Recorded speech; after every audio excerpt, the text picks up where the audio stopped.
Syukuran saudara.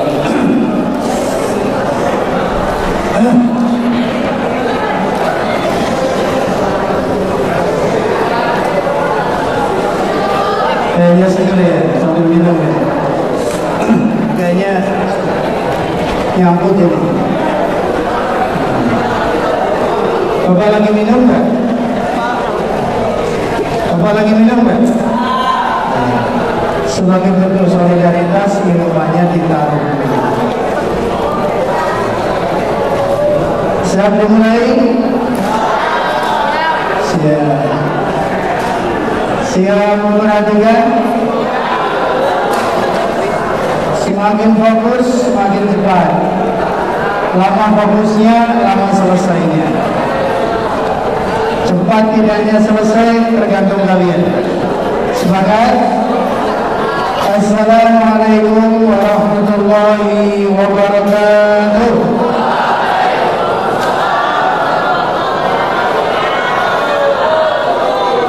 Alhamdulillah. Alhamdulillah. Wassalatu wassalamu ala Rasulillah wa ala alihi wa ashabihi wa man tabi'ahum bi ihsanin ila yaumil qiyamah. Allahumma la ilma lana illa ma 'allamtana innaka antal alimul hakim. Allahumma ij'al tajammu'ana hadha tajammu'an marhuma wa tafarruqana min ba'dihi tafarruqan ma'suma. Kepada yang sama-sama kita hormati, Kepala Sekolah SMP IT Thoriq Ziyad, Bapak Ustadz Supriyanto MHD LC, Hafidhullah, kita doakan semoga dalam perjalanannya membersamai teman-teman kalian, siswa-siswi SMP kelas 8 IB, diberikan kesehatan, diberikan kelancaran, diberikan kemudahan dari keberangkatan sampai kepulangan. Dan juga yang sama kita hormati Wakil Bidang Kurikulum Bapak Muhammad Husain MPD Hafidhullah, Ibu Anissa Solehati SPD Wakil Kesiswaan, dan juga Ibu Imsa Fitri SPD selaku PJ Pembinaan, dan Bapak Guru Ustaz sekalian selaku Pembina BPI dari kelas 7 sampai kelas 9. Kita mendoakan semoga Allah Subhanahu wa taala senantiasa memberikan kesehatan, keafiatan, ketulusan sehingga terus bisa membimbing, mengingatkan kita dalam kebaikan. Mari bersama mengawali pertemuan di sore hari ini dalam agenda PPI gabungan PPI Isra wa Mi'raj. Kita mengawali dengan memanjatkan pujian pengagungan kita kehadirat Allah Subhanahu wa taala. Kita bersyukur kepada Allah dengan semua nikmat yang Allah karuniakan kepada kita, terutama nikmatul iman wal Islam, nikmat kesehatan, sehingga nikmat-nikmat yang lainnya kita bisa merasakan. Karena iman, karena Islam, Allah kumpulkan kita di tempat yang mulia ini. Karena sehat, kita bisa menikmati makanan yang disediakan. Maka mari bersama kita iringi dengan syukur kita kepada Allah. Semoga nikmat yang dikaruniakan terus terjaga dan Allah karuniakan keberkahan di dalamnya, sehingga iman kita dijaga oleh Allah sampai akhir kehidupan kita. Makanan minuman yang kita makan semoga menjadi penguat kita untuk taat kepada Allah, bukan untuk menguatkan maksiat kita. Siap? Baik. Apa materi kita sore hari ini? Hikmah Isra wa Mi'raj. Apa hikmahnya?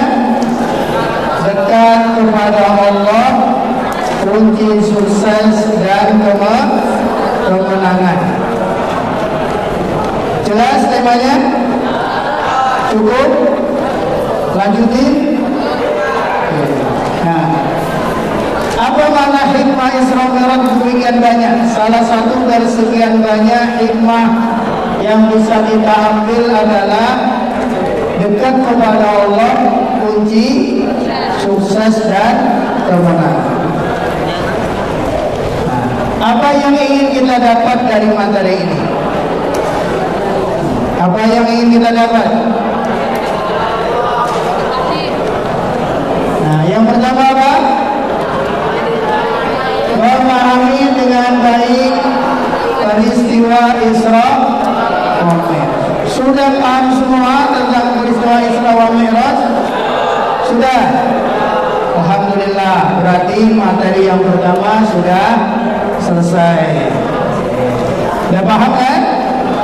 Lanjut, yang kedua apa? Memahami pengaruh Isra wa Mi'raj bagi umat Islam. Paham? Paham. Alhamdulillah, luar biasa ini kalau ngisi orang-orang kita. Semuanya udah paham. Cepat berarti saya contoh ya. Yang ketiga, memahami pesan penting dalam peristiwa Isra wa Mi'raj. Paham? Sudah paham pesan pentingnya? Paham, alhamdulillah, selesai. Yang keempat, taat dan dekat kepada Allah kunci sukses dunia akhirat. Sudah paham? Alhamdulillah. Kalau gitu kita tutup ya. Udah paham semua kan? Materi yang kita ingin dapat ini.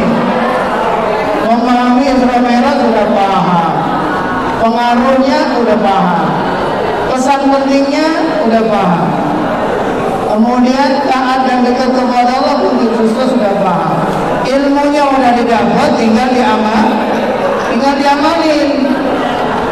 Kalau ngamalin dikuatin dengan konsisten. Lanjut.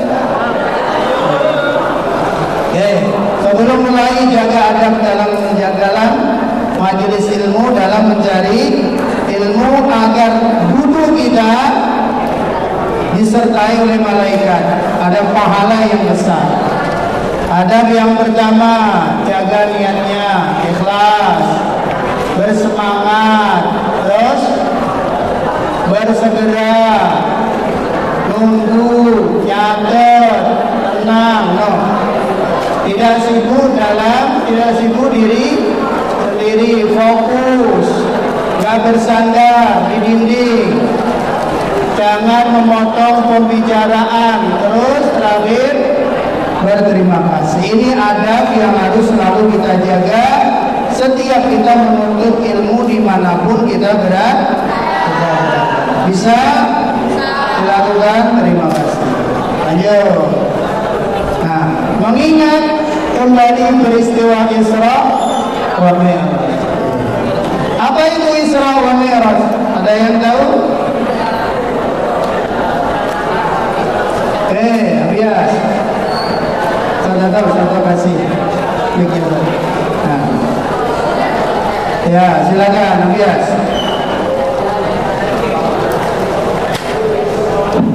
Perjalanan Nabi Muhammad SAW dari Masjidil Haram ke Masjidil Aqsa lalu naik ke Sidratul Muntaha. Perjalanan Nabi dari Masjidil Haram ke Masjidil Aqsa disebut apa? Disebut apa? Dari Masjidil Haram ke Masjidil Aqsa perjalanannya disebut Isra. Dari Masjidil Aqsa ke Sidratul Muntaha disebut. Jadi perjalanannya perjalanan mendatar, lalu perjalanan naik. Kalau mendatar bahasa kerennya apa? Horizontal, perjalanan horizontal, habis itu perjalanan vertikal. Nah, hidup kita tuh harus kayak gitu. Horizontalnya benar, vertikalnya benar. Kapan terjadinya Isra wa Mi'raj? Kapan terjadinya Isra wa Mi'raj? 27 Rajab. Siang atau malam? Malam. Perjalanan malam tanggal 27 Rajab.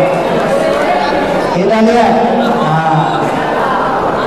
Nah ini peristiwanya. Isra dari Masjidil Haram ke Masjidil. Jaraknya berapa? 1239 kilometer. Kalau dulu perjalanan sejauh itu setengah bulan naik onta. Nabi perjalanannya berapa lama? Satu malam penuh atau sepenggal malam? Sepenggal malam. Dari tengah malam sebelum subuh dan nyampe lagi. Makanya lebih banyak yang percaya atau lebih banyak yang ingkar? Lebih banyak yang ingkar. Karena nggak mungkin, karena orang taunya perjalanannya itu bolak-balik dari Masjidil Haram ke Masjidil Aqsa itu sekitaran hampir 1 bulan. Ini naik ke langit bilangnya cuma setengah malam. Maka yang ingkar lebih banyak daripada yang percaya. Bukan hanya saat itu, tapi sampai sekarang pun masih banyak yang tidak percaya peristiwa Isra dan Mi'raj. Surah 1239. Kemudian dari Masjidil Aqsa lanjut di mana? Ke Sidratul Muntaha. Menerima perintah Allah yang disebut namanya Mi'raj. Kemudian turun lagi sebelum subuh, balik lagi ke Masjidil Haram. Nah ini gambaran mengingat kembali peristiwa Isra.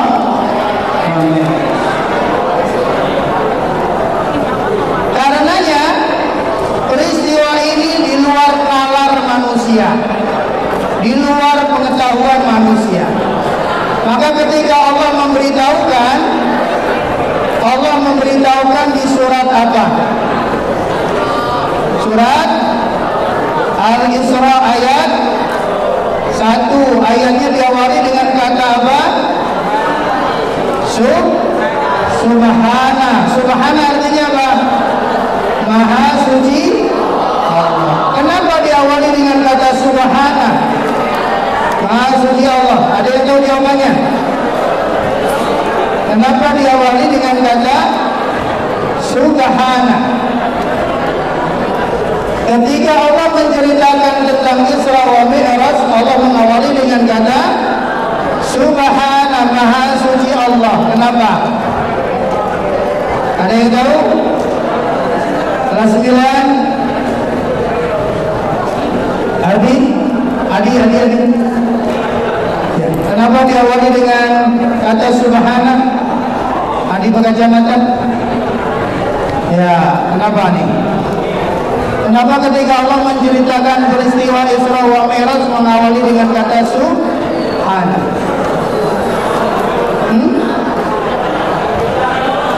Kenapa? Maha suci. Kenapa? Ya, silakan Baras. Ya, karena di luar nalar manusia. Karena di luar nalar manusia. Tapi kalau Allah yang sudah berkehendak, ada nggak yang tidak mungkin? Ada yang nggak tidak mungkin? Tidak ada. Maka Allah mengawali, dan orang-orang Arab dulu ketika mereka ingin menceritakan suatu dengan berita yang besar, mereka selalu mengucapkan kata Subhan. Maka Allah mengawali dengan kata Subhan. Baik, mari kita baca bersama ayatnya. 1, 2, 3 diawali dengan ta'awudz. A'udzu billahi minasy syaithanir rajim. Bismillahirrahmanirrahim. Alladzi asra bi'abdihi laylan minal masjidil haram ilal masjidil aqsa alladzi barakna hawlahu linuriyahu min ayatina.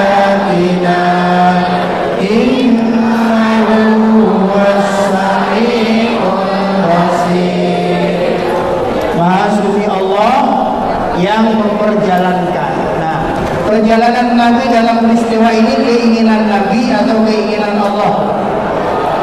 Keinginan Allah. Nabi pasif. Jadi Allah yang memperjalankan di sepenggal malam dari Masjidil Haram ke Masjidil Aqsa. Tujuannya apa? Agar Allah memperlihatkan kepada Nabi Muhammad sebagian tanda-tanda kebesaran Allah. Ini tujuan peristiwa Isra wa Mi'raj. Apa yang melatar belakangi peristiwa ini bagi Nabi? Kenapa Allah memperjalankan Nabi Muhammad dalam peristiwa ini? Apa yang melatar belakanginya? Ada yang tahu? Nah, lihat contekannya. Kenapa yang pertama? Nabi telah berdakwah tidak kurang 10 tahun di Mekah, tapi banyak mendapatkan tantangan, pemboikotan, kemudian ancaman. 10 tahun, tapi tidak banyak yang kemudian mau menerima Islam. Kebayang nggak? Kira-kira kamu diutus untuk ke satu kelompok, orangnya dablek, songong, nggak mau dengar, kemudian suruh ngajarin kebaikan. Sanggup nggak kira-kira?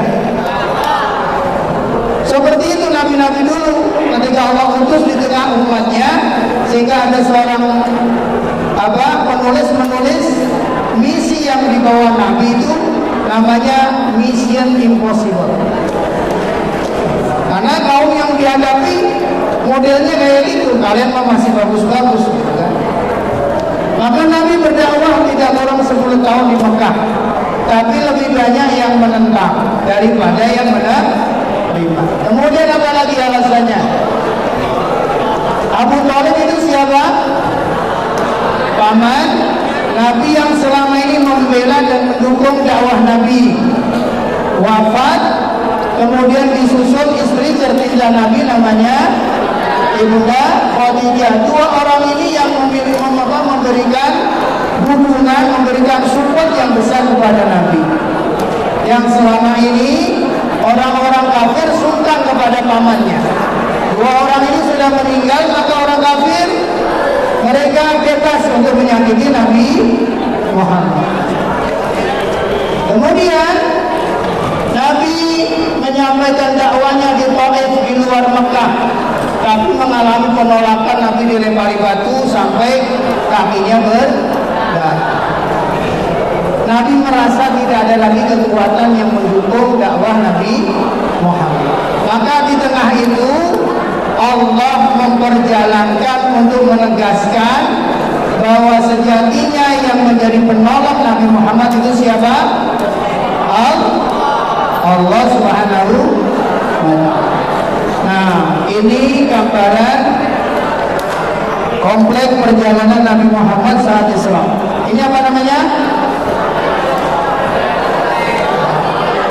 Masjidil Aqsa itu bukan seperti yang kalian gambarkan, kayak Masjid Al-Faruq ini enggak. Jadi Masjidil Aqsa itu komplek. Ada yang tahu luasnya berapa? Luasnya komplek Masjidil Aqsa, di dalamnya ada kubah Sofra, kubah kuning, ada Masjid Qibli, kubah abu-abu. Ini luasnya berapa? Ada di mana posisi Masjidil Aqsa? Di Yerusalem Timur, agak di Yerusalem.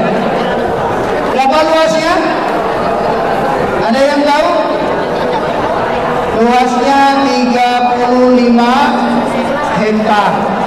Nah, itu luasnya Masjidil Aqsa. Di dalamnya banyak bangunan masjid. Makanya kalau kita ditanya mana Masjidil Aqsa, mana? Semuanya. Inilah yang ingin dirusak, direbut oleh Zionis Israel. Mereka membuat terowongan-terowongan di bawah tanah untuk menghancurkan komplek Masjidil Aqsa. Tapi Allah dan orang-orang mukmin selama ini yang kemudian memberikan pembelaan. Nah, Nabi Isra wa Mi'raj naik ke apa? Naik buruk. Nah, kemudian tempat Nabi menempatkan buruk ada di sekitar Masjidil Aqsa yang disebut namanya tembok buruk. Ada dekat pintu Maghribah. Nah, ini di sini ada masjidnya. Tadi banyak komplek yang kemudian menandai. Nah, ini disebut namanya Masjid Buruk. Nabi saat melakukan Isra Mi'raj menempatkan buruknya di sini. Nah, ini masjidnya.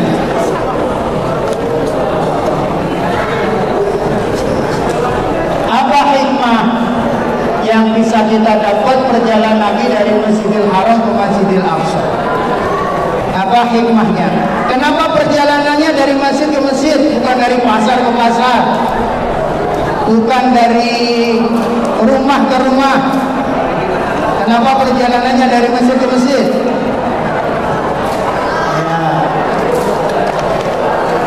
Apa pertama hikmahnya? Menghubungkan antara dua tempat suci. Apa itu dua tempat suci? Masjidil Haram dan Masjidil Aqsa. Itu dua masjid tempat suci, tempat pertama yang Allah membangun untuk ibadah para nabi dan umatnya. Mulai kapan? Dari Nabi siapa? Nabi yang pertama Nabi siapa?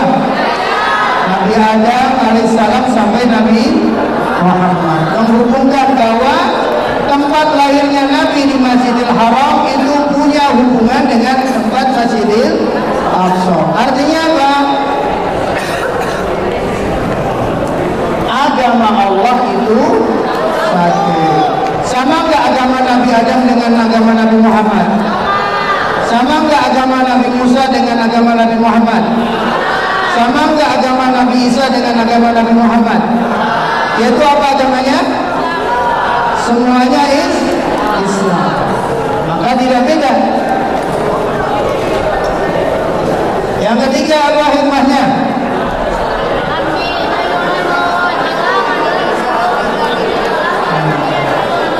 Nah, Nabi Muhammad adalah penerus misi para nabi dan rasul sebelumnya. Berarti Nabi Muhammad sama nggak dengan Nabi Adam? Sama nggak dengan Nabi Musa, Nabi Isa? Maka ketika kita mengimani siapa yang mengimani Nabi Muhammad, dia mengimani nabi-nabi sebelumnya. Kalau ada yang percaya Nabi sebelum Nabi Muhammad tidak percaya kepada Nabi Muhammad, disebut Muslim bukan? Bukan. Karena ada satu Nabi yang mereka tidak percaya. Oke, hikmah berikutnya apa? Perpindahan amanah dari umat sebelumnya ke umat Nabi Muhammad. Umat sebelum umat Nabi Muhammad disebut umat apa? Bani Israel. Umatnya keturunan dari Nabi Yakub yang kemudian memimpin dunia. Setelah itu diutuslah Nabi Muhammad, dan umat Nabi Muhammad inilah yang akan memimpin umat manusia. Terus yang kelima apa? Kewajiban umat terdahulu untuk mengikuti Nabi sebagai Nabi penutup. Maka tidak ada alasan bagi umat sebelum Nabi Muhammad untuk tidak mengikuti ajaran Nabi Muhammad. Yang keenam, menunjukkan keutamaan Nabi Muhammad. Jadi peristiwa Isra wal Mi'raj mengantarkan keutamaan Nabi Muhammad sallallahu alaihi wasallam. Kemudian setelah Nabi melakukan perjalanan Isra wal Mi'raj, dilanjutkan perjalanan Mi'raj. Dari mana Mi'rajnya Nabi? Ketika naik ke langit. Dari Kubah apa namanya ini? Kubah itu Sofro. Kubah yang warnanya kuning ke emas. Dari sini, maka di sini ada namanya tapak Nabi Muhammad saat Nabi Mi'raj ke Sidratul Muntaha. Nah, ini bukti sejarahnya masih ada. Saat Nabi Mi'raj, apa yang Nabi alami? Nabi memasuki langit dunia, langit 1 sampai langit 7, bertemu siapa?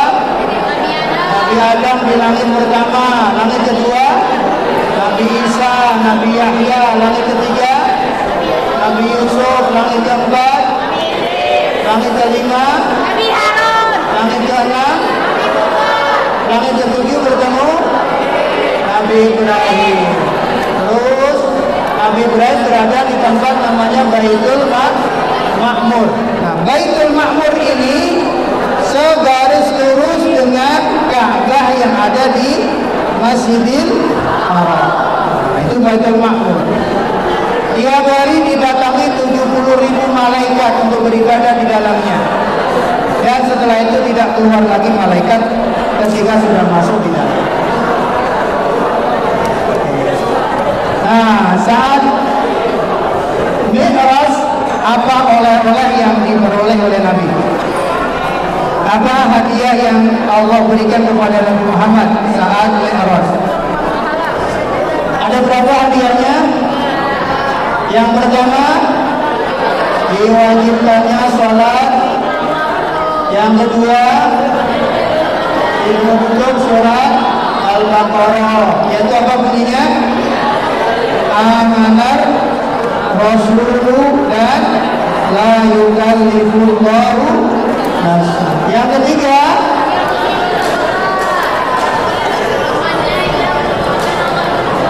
siapa yang tetap menjaga imannya, tidak menyekutukan Allah, Allah akan terus berikan ampunan kepada mereka. Nah, di sini pesan utamanya ini, perintah sholat 5 waktu yang awalnya 50 kali, 50 waktu. Kebayang nggak kalau kita sholat 50 waktu? Mungkin nggak kita melakukan?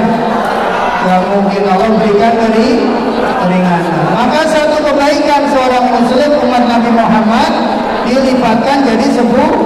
Kalau kita sholat 5 waktu kali 10 berarti 50. Hakikatnya kita sholat 50 waktu. Nah, ini peringatannya berkaitan dengan sholat. Tali Islam akan lepas satu persatu. Apabila yang satu lepas, diikuti oleh tali yang lain akan lepas. Tali pertama yang lepas adalah hukum, dan yang terakhir nanti sholat. Maka di akhir kehidupan nanti tidak ada lagi yang akan menjalankan ibadah sholat sebagai menandai akhirnya kehidupan. Nah, di antara peristiwa yang Nabi saksikan, apa yang diperlihatkan Allah selama Nabi Isra Mi'raj, Nabi melihat surga dan memasukinya. Apa hikmahnya? Agar Nabi menyampaikan indahnya surga kepada umatnya, agar mereka berusaha bersungguh-sungguh untuk mendapatkan surga. Juga diperlihatkan kepada Nabi neraka. Dibukakan bagi kami pintu-pintu langit dan aku melihat surga dan neraka. Nabi melihat malaikat Malik yang menjaga neraka. Bagaimana gambaran malaikat Malik? Tidak pernah senyum.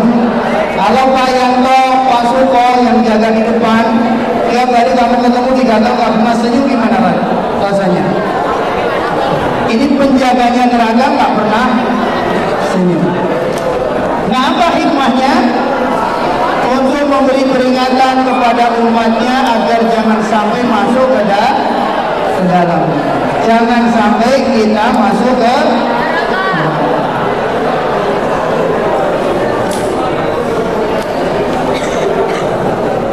apalagi yang ditampakkan dan diperlihatkan saat itu.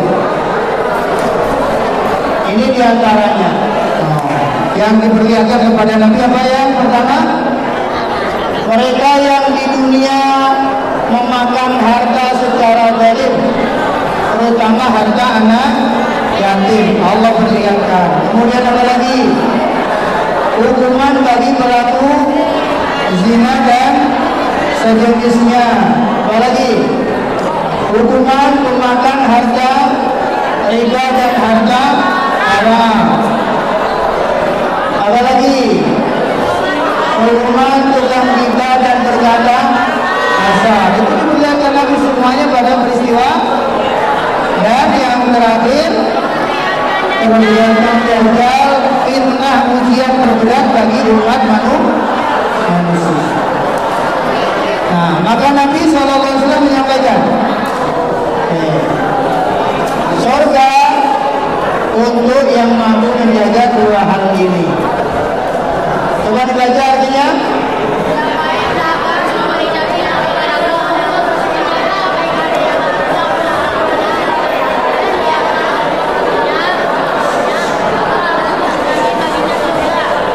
Siapa yang dijamin nanti surga?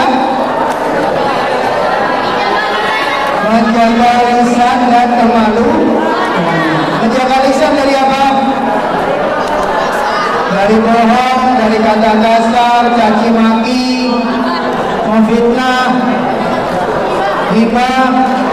Menjaga kemaluan dari apa? Zina dan teman-temannya. Nah, maka di peristiwa Isra Mi'raj ini memberikan kita pelajaran apa? Dibaca, Allah lah sejatinya penolong hamba yang beriman. Ketika manusia tidak ada lagi yang bisa menolong, siapa? Allah.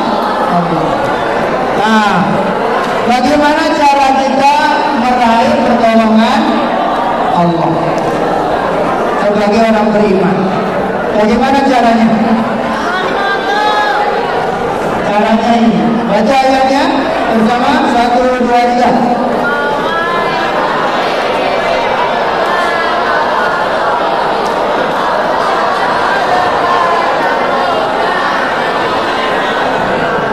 Siapa yang taat kepada Allah dan Rasulnya, maka dia akan beruntung dengan keberuntungan yang besar.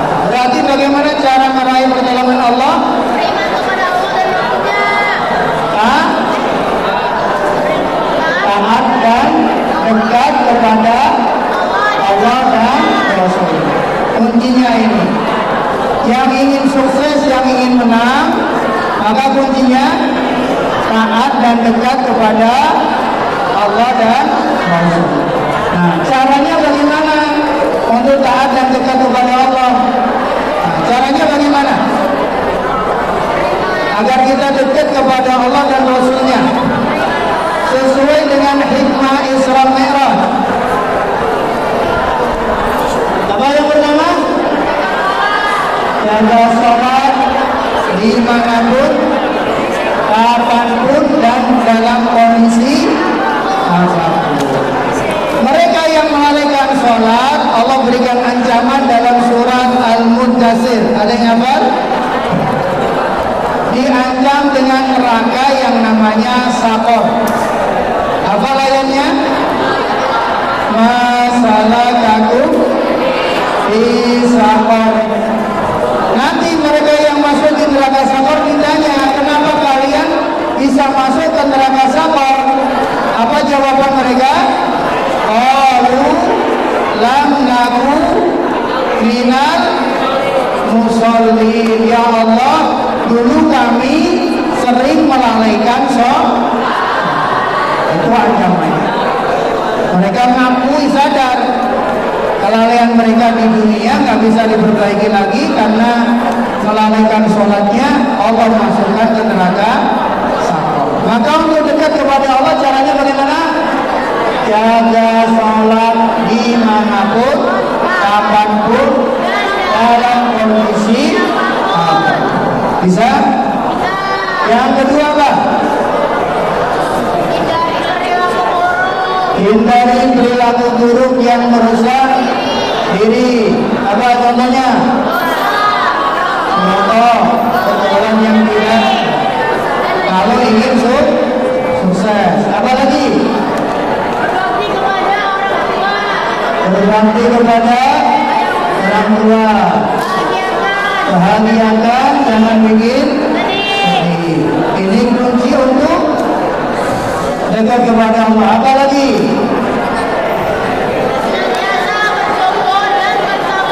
Senantiasa bersyukur dan bisa menjalankan. Alhamdulillah, semoga Allah berikan kalian kemampuan bisa menjaga sholat, menghindari perilaku buruk, berbakti ke orang tua, dan selalu bersyukur dan terakhir. Tapi untuk bisa melakukan tadi, kita punya musuh utama. Apa musuhnya? Setan dan hawa. Setan dan nafsu akan terus sampai manusia menyesal di akhirnya. Maka waspadalah. Nafsu ada di mana? Di dalam diri kita. Setan ada di mana? Di sekitar kita. Makanya ketika kita ingin melakukan kebaikan, pasti ada bisikan untuk melemahkan di hati kita. Kemudian di sekitar kita ada yang menggoda. Nah, setan di sekitar kita, nafsu di dalam diri kita. Maka apa? Waspadalah.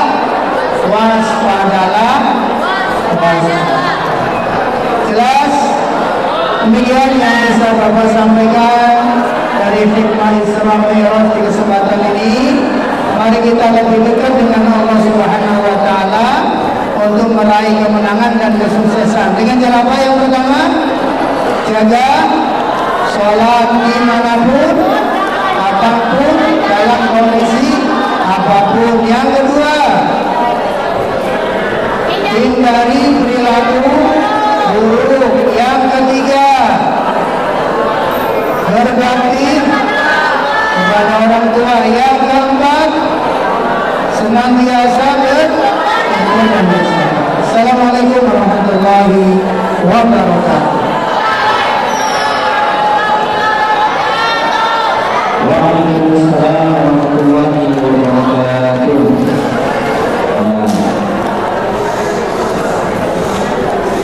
Syukur Ustaz ala sami'na wa ala fahimna. Jadi bahasanya pakai umar, saking banyaknya Ustaz. Nah, dia tadi disampaikan banyak atau keduanya. Iya. Jadi mudah-mudahan dari banyaknya hikmah yang disampaikan, kalian juga ada empat. Ya kan? Pertama, apa tadi? Ya, jaga sholat. Yang kedua, berlaku baik. Yang ketiga, berbakti kepada kedua orang tua. Yang terakhir, senantiasa bersyukur dan sabar. Ya, mudah-mudahan ada yang kita ingat, ya, dari hikmah yang kita dengar tadi, yang kita pahami, mudah-mudahan bisa mengingatkan kita, bisa menghantarkan kita kepada dekat kepada Allah Subhanahu wa taala, dan itu semuanya dengan sadar. Apa dengan sadar? Sadarnya apa? Sadar kita itu butuh sukses dunia akhirat. Allahumma amin. Dan luar biasa, biasanya satu dulu yang disampaikan banyak namun berharga. Hari ini sudah meningkat sedemikian rupa, ya, lewatnya sedikit, lewatnya namanya besar. Syukur besar. Karena sudah keluar sampai setengah 6, sudah didiskon banyak. Ya, kita syukur, ya, syukur Ustaz, ya, gitu kan? Syukur Ustaz ala atas apa yang antum sampaikan kepada kami. Mudah-mudahan Ustaz ridho atas apa yang disampaikan dan bisa kita amalkan, ya. Dan terakhir,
warahmatullahi wabarakatuh. Ya, sejenak. Tolong duduk dengan rapi, khusyuk, fokus. Sebelum pulang kita berdoa sejenak. Tidak ada yang ngobrol. Kalau masih ada yang ngobrol, kita tidak akan mulai. Kita sejenak fokus pada diri kita sendiri dengan kita memohon kebaikan kepada Allah Subhanahu wa Ta'ala. Ya, apa yang Bapak baca kalian aminkan. Halo, ya, bisa? Mari kita awali dengan kita beristighfar. Astagfirullahaladzim, astagfirullahaladzim, astagfirullahaladzim. Allahumma salli wa sallim wa barik ala Sayyidina Muhammad wa ala ali Sayyidina Muhammad. Ya Allah yang Maha Pengampun, ampunilah dosa-dosa kami. Ya Allah yang Maha Penyayang, sayangilah kami. Ya Allah yang Maha Penolong, tolonglah kami. Ya Allah yang Maha Mengetahui, karuniakan ilmu yang bermanfaat kepada kami. Ya Allah, ampunilah dosa kesalahan kami, yang kami sengaja, yang tidak, yang terlihat, yang tersembunyi. Ampunilah dosa kesalahan kedua orang tua kami, karib kerabat kami, guru-guru kami, sahabat-sahabat kami. Ya Allah, ya Allah, bimbinglah kami agar senantiasa bisa melaksanakan perintah-Mu. Bimbinglah kami agar bisa menjauhi larangan-larangan-Mu. Ya Allah, ya Allah, kokohkan iman dalam hati kami. Ya Allah, jangan Kau simbangkan hati kami jauh dari keimanan dan ketakwaan. Ya Allah, ya Rahman, sayangilah kami. Ya Allah, ya Razzaq, karuniakan kami rizki ilmu yang bermanfaat, rizki yang halal dan berkah kepada kedua orang tua kami. Ya Allah, ya Allah, berkailah dalam kami menuntut ilmu, kuatkan kami, sabarkan kami di dalam menuntut ilmu. Ya Allah, ya Allah, dekatkan kami kepada kebaikan dan orang-orang yang baik, jauhkan dan lindungi kami dari keburukan dan orang-orang yang buruk. Ya Rabbal Alamin. Ya Allah, hanya kepadamu kami beribadah. Ya Allah, hanya kepadamu kami memohon pertolongan. Ya Allah, hanya kepada Kamu kami memohon bimbingan. Ampuni kami ya Allah dan kaum muslimin. Sayangi kami ya Allah dan kaum muslimin. Rezeki, berkaruniakan rezeki kepada kami dan kaum muslimin. Jaga dan lindungi kami ya Allah dan kaum muslimin.